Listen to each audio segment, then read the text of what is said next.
دشمنی احمد پہ شدت کیجئے۔ حضرت شیخ عبد القادر جیلانی رضی اللہ تعالیٰ عنہ حنبلی تھے، ہم ان کے پیروکار ہیں، ہم حنبلی کیوں نہیں ہیں؟ دیکھیے، جب ہمارے علماء لکھتے ہیں کہ چاروں مذہب حق ہیں، چاروں حق ہیں، بلکہ ہمیں یہ بھی اختیار نہیں کہ ہم یہ کہیں کہ بھائی فلاں مذہب اس سے افضل، یا مذہب سے مراد ہوگا طریقہ، دین نہیں، فلاں مذہب فلاں سے افضل ہے، یہ بھی ہم نہیں کہیں گے۔ چاروں ائمہ کے پاس اپنے دلائل ہیں، اور ہم بلکہ چاروں مذہب کے لوگ اس میں متفق ہیں کہ اگر ہمیں اپنے مذہب کا امام یعنی حنفی امام نہیں ہو، شرائط امامت اگر اس میں پائی جائیں تو ہم شافعی کے پیچھے بھی نماز پڑھ لیں گے، حنبلی کے پیچھے بھی نماز پڑھ لیں گے، اور جناب مالکی کے پیچھے بھی نماز پڑھ لیں گے۔ مثلا میں آپ کو بتاتا ہوں، کراچی میں منوڑا، کیماڑی میں کچھ آبادیاں ایسی ہیں جو کوکن کے رہنے والے لوگ ہیں، یہ شافعی۔ اب یہیں سے چلے جائیے عالمگیر روڈ، یہ جو گل بہار وغیرہ شادی حال، اس کے سامنے کی جو آبادی ہے یہ سب کوکنی۔ اس باغ کے پیچھے آپ چلے جائیں، وہاں بھی ساری آبادی جو کوکنیوں کی ہے، اور وہاں کوکنیوں کی ایک مسجد بھی ہے۔ یہ سارے حضرات جو ہیں امام شافعی کے مقلد۔ پوری کراچی میں شافعی حضرات کی ایک مسجد ہے، یہ عالمگیر روڈ جہاں ختم ہو تو جو گراؤنڈ آتا ہے، گراؤنڈ کے اس طرف آپ چلے جائیں، وہاں شافعی حضرات کے مسجد ہے، اور وہ شافعی امام بھی الحمدللہ ہمارے دارالعلوم امجدیہ کے فارغ التحصیل جن کا نام قاری محمد اسماعیل صاحب ہے، وہاں کے شافعی حضرات وہاں نماز پڑھتے ہیں، اور محلے کے جو حنفی ہیں وہ بھی ان کے پیچھے نماز پڑھ لیتے ہیں۔ ہم ان کے پیچھے نماز کب نہیں پڑھیں گے؟ وہ جب ہے کہ جب ان میں کوئی شرعی کوتاہی ہو، شرائط امامت نہیں ہو، تب ہم نہیں پڑھیں گے۔ ایک بات، وہ عصر کی نماز ہمارے امام کے وقت میں پڑھائے، یعنی جب سایہ ڈبل ہو جائے، جس کی ہم تفصیل پہلے بتا چکے ہیں، وہ ایک مثل سائے میں، جیسے آج کل 4 بجے ان کا عصر کا وقت ہو جاتا ہے، اگر وہ 4 بجے عصر کی نماز پڑھا، حنفی ان کے پیچھے نہیں پڑھائیں۔ ہم نماز پڑھتے ہیں 5:30 بجے، وقت شروع ہوتا 5:45 بجے، اگر وہ ہمارے وقت میں پڑھائے، ہم شافعی کے پیچھے نماز پڑھ لیں۔ کب؟ جبکہ ہمارا امام موجود نہ ہو۔ تو آخر پورے کراچی کے شافعی حضرات حنفیوں کے پیچھے نماز پڑھتے ہیں پوری کراچی میں، اور کسی کو تردد بھی اس میں نہیں۔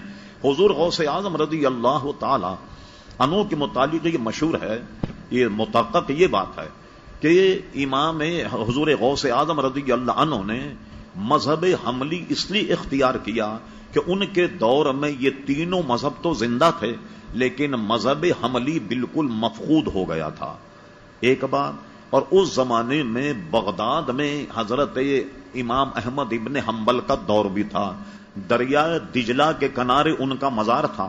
آج سے کوئی 20-25 سال پہلے تک ان کا مزار دریائے دجلہ کے کنارے تھا، لیکن دریا میں جب طغیانی آتی ہے تو لوگوں نے توجہ نہیں کی اور حفاظت نہیں کی، تو ان کا مزار بھی دریائے دجلہ میں کہیں بہہ گیا، اور اب اس کا نام و نشان بھی نہیں ہے۔ تو ہمارے یہاں جبکہ چاروں مذہب حق ہیں، تو یہ تو ہماری وزاداری ہے کہ امام حضرت غوث اعظم باوجود حنبلی ہونے کے ہم ان کو غوث اعظم مانتے ہیں، کیونکہ ان کے مذہب کو بھی ہم حق مانتے ہیں نا، غلط تو نہیں مانتے۔ تو اس لیے ایک بات اگر آپ سنیں تو بڑی اچھی، یہ دیکھیں کوئی یہاں نماز باندھتا، سب سے پہلے تو مقلد، کسی امام کا ماننے والا ہو، بے مہار کا اونٹ نہ ہو کہ جدھر چاہے منہ مارتا رہے، مقلد۔ بعض لوگ یہاں ہاتھ باندھتے ہیں، بعض لوگ یہاں ہاتھ باندھتے ہیں، کئی قول ہیں۔ ہمارے امام کا قول یہ تحت السرہ، ناف کے نیچے باندھے جائیں، اور اس میں 4 حدیثیں ابو داؤد شریف کی ہیں اور دیگر بھی حدیثیں ہیں، اس پر ہم بحث نہیں۔ اچھا، امام شافعی کا ایک مذہب ہے فوق السرہ، یعنی ناف کے اوپر باندھیں، یہ، اور بہت سے حضرات شافعی اللہ صدر وہ سینے پر باندھتے ہیں اس طریقے سے ہاتھ۔ چلیے، بعض راوی نے حضور کو دیکھا کہ سینے پہ باندھے تھے، ناف کے اوپر باندھے تھے، ناف کے نیچے باندھے ہوئے، جیسے حنفیوں کا مذہب ہے۔ تو یہ چاروں مذہب ہیں جن کو شافعی، حنبلی، مالکی اور حنفی کہا جاتا۔ تو یہ دیکھیں، ان مذہب کے ہونے کا ایک فائدہ یہ ہے کہ اللہ تعالیٰ نے اپنے حبیب کے ہر ادا کو زندہ رکھا۔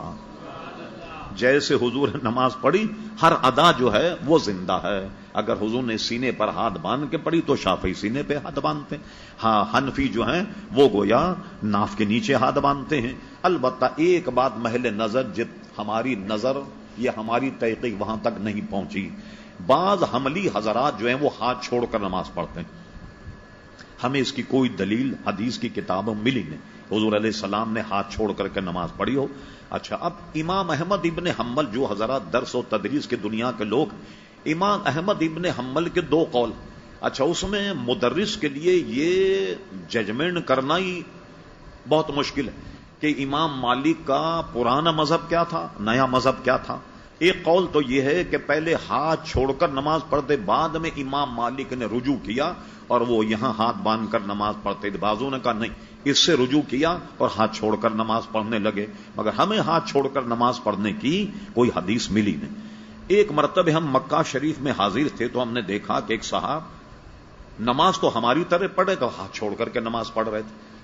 تو وہ شکل و صورت سے لگا کچھ عالم ہے، تو میں نے ان سے کچھ ہلکا پلکا تعارف چاہا کہ آپ کہاں سے آئے، کیا نام؟ انہوں نے کہا میں لیبیا سے آیا. اچھا، میں نے کہا تو آپ فقہ کے معاملے میں کون سا مذہب رکھتے ہیں؟ انہوں نے کہا میں مالکی ہوں. میں نے کہا کیا آپ کے ذہن میں امام مالک کی کوئی دلیل، کوئی حدیث ایسی ہے کہ حضور علیہ السلام نے ہاتھ چھوڑ کر کے نماز پڑھی؟ جیسے میں نے دیکھا کہ آپ نے ہاتھ چھوڑ کر نماز پڑھی. اس عالم دین بھی بڑا دلچسپ آدمی، اس نے مجھے کوئی حدیث یا امام مالک کوئی قول تو پیش نہیں کیا، اور مجھے اس نے یہ کہہ کر ٹرخا دیا کہ بھئی اختلاف اس میں نہ کہ یہاں ہاتھ باندھو، یہاں ہاتھ باندھو، یہاں باندھو. ہم نے کہا کہیں مت باندھو، لہٰذا کھڑے ہو جائیں. آپ اختلاف کرتے نا کہاں ہاتھ باندھو، ہم نے کہیں بھی ہاتھ مت باندھو. میں نے کہا یہ دلیل تو نہیں، آپ تو امام کا قول پیش کریں، آپ اگر امام مالک کے مقلد یا کوئی حدیث پیش کریں. یہ کہہ کر کہ وہ رخصت ہو گئے. بہرحال دلیل انہوں بھی ہمیں نہیں دی. بہرحال بات دور ہو گئی. رفع یدین نہ کرنے پر کوئی حدیث بتا دیجئے. یہ بھی بیکار کی بحث ہے. ایک ہم نے جب اس کا فتنہ اٹھا ہے نا گوجرا والے میں، گجرات میں، اسلام آباد میں، پنڈی میں، تو ہم نے تمام کتابوں کو جمع کر کے پورے ان کے دلائل بڑے غور سے دیکھے، اور اس کے بعد 2 سال کی محنت کے بعد ہم نے کتاب لکھی، اور شاید یہاں اسٹال پر اگر کتب خانہ ہے تو موجود ہے، رسول خدا کی نماز. اس میں ہم نے پورے دلائل نقل کیے ہیں جو امام اعظم ابو حنیفہ رضی اللہ عنہ کے. جب آپ نے سوال کیا ہے تو لیجئے اس کا جواب بھی سن لیجئے. آپ رفع دین نہ کرنے پر دلیل کیا؟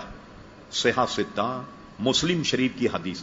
مسلم شریف میں ہے حضور علیہ السلام تشریف لائے، صحابہ کرام کو رفع دین کرتے ہوئے دیکھا تو آپ نے صحابہ سے فرمایا نماز سکون سے پڑھا کرو. یہ کیا گھوڑے کی طریقے سے دم ہلا رہے؟ ایک شمس قبیلہ تھا، ایک شمس، اور اس میں گھوڑے وہ لوگ بہت زیادہ پالتے. تو شمس قبیلے کے جو گھوڑے تھے بہت زیادہ، وہ ہنا کر دم اس طریقے سے اڑاتے تھے اپنی. تو انہوں نے فرمایا یہ کیا گھوڑے کی طریقے سے دم ہلا رہا؟ نماز کو سکون سے پڑھو. اس لیے امام نسائی اس حدیث شریف کے اس باب میں لایا. اس میں انہوں نے باب باندھا کہ نماز سکون سے پڑھنے کا بیان، یعنی رفع دین نہیں کیا جائے، یہ حدیث وہاں لائے. اب سنیے، ہمارے امام اعظم ابو حنیفہ نے فرمایا، جب حضور نے فرمایا کہ گھوڑے کے دم کی طریقے سے کیا کر رہے ہیں، اس لفظ نے رفع دین کو منسوخ کر دیا. اب رفع دین جائز نہیں.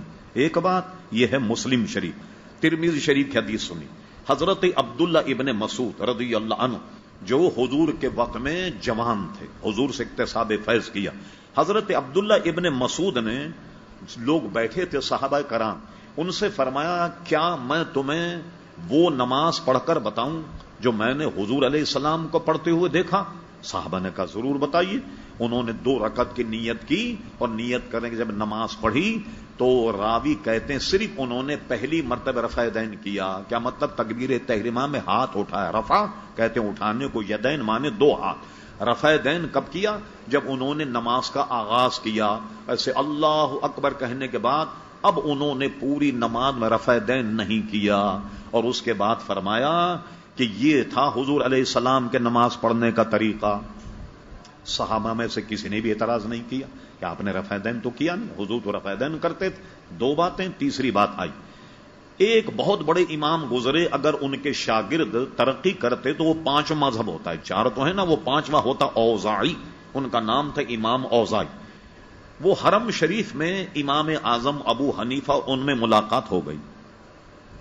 جب ملاقات ہوئی تو دونوں کا تعارف ہوا. انہوں نے کہا آپ کون ہیں؟ مجھے اوزاعی کہتے ہیں. فرمایا وہ جو مشہور امام اوزاعی؟ کہنے لگے ہاں. آپ کون ہیں؟ کہا ابو حنیفہ. وہ جو کوفے کا امام ایک مشہور ہے ابو حنیف، وہ ہو تم؟ کہنے لگے ہاں۔ فرما مجھے عجیب بات لگتی ہے کہ تم اتنے بڑے امام ہو اور تم رفع دین نہیں کرتے۔ امام ابو حنیفہ نے فرمایا آپ دلیل لائیے، آپ رفع دین کرتے ہیں، آپ اپنی دلیل لائیے۔ حضرت امام اوزاعی رحمۃ اللہ علیہ نے دلیل بیان کی، میں نے حضرت ابن شہاب سے سنا، ابن شہاب کہتے ہیں کہ میں نے سالم سے سنا، سالم کہتے ہیں یہ حضرت عمر فاروق کے پوتے تھے، سالم کہتے ہیں میں نے حضرت عبداللہ سے سنا، حضرت عبداللہ فرماتے ہیں کہ میں نے حضور علیہ السلام کو دیکھا کہ نماز میں رفع دین کرتے تھے۔ یہ میری حدیث۔ امام ابو حنیفہ اب میری حدیث سنیے، میں نے اپنے استاد حضرت حماد سے سنا، حضرت حماد نے تابعی ہیں، ان کے استاد ابراہیم نخعی، انہوں نے ابراہیم نخعی سے سنا، ابراہیم نخعی نے حضرت علقمہ اور حضرت اسود سے سنا، اور حضرت علقمہ حضرت اسود نے حضرت عبداللہ ابن عباس سے سنا کہ حضور علیہ السلام رفع دین نہیں کرتے تھے۔ امام اوزاعی نے کہا میری اور آپ کی حدیث میں فرق کیا ہے جو ترجیحات میں آپ لے رہے ہیں؟ فرما سنی ترجیح کیا ہے؟ حضرت عبداللہ ابن عمر حضور کے زمانے میں بچے تھے، اور اس زمانے میں بچے پچھلی صف میں ہوتے تھے، ٹھیک، اور عبداللہ ابن مسعود جوان تھے، یہ اگلی صف میں ہوتے تھے، تو جو اگلی صف میں ہو وہ زیادہ جانتا حضور کی نماز، یا جو پچھلی صف میں وہ زیادہ جانتا؟ امام اوزاعی خاموش ہو گئے۔ تو یہ ہماری دلیل ہے، اس لیے ہم رفع دین نہیں کرتے، اس کی منسوخی بھی ہے، اور اس کے ساتھ ساتھ عبداللہ ابن مسعود نے سارے صحابہ کو نماز پڑھ کے بتائی، کسی نے اعتراض نہیں کیا۔ اور ہمارے راوی کیا ہیں جس سے ہم حدیث لیتے ہیں؟ ہمارے امام اعظم ابو حنیفہ، ان کے استاد حضرت حماد، ان کے استاد حضرت ابراہیم نخعی جو مشہور تابعی بھی ہیں، اور دادا استاد امام ابو حنیفہ وہ شاگرد تھے حضرت علقمہ اور حضرت اسود، حضرت علقمہ حضرت اسود حدیث میں شاگرد تھے عبداللہ ابن مسعود کے۔ یہ ہماری سند ہے جو حضور علیہ السلام تک پہنچی، جس میں حضرت عبداللہ ابن مسعود فرماتے ہم نے حضور کو رفع دین کرتے نہیں دے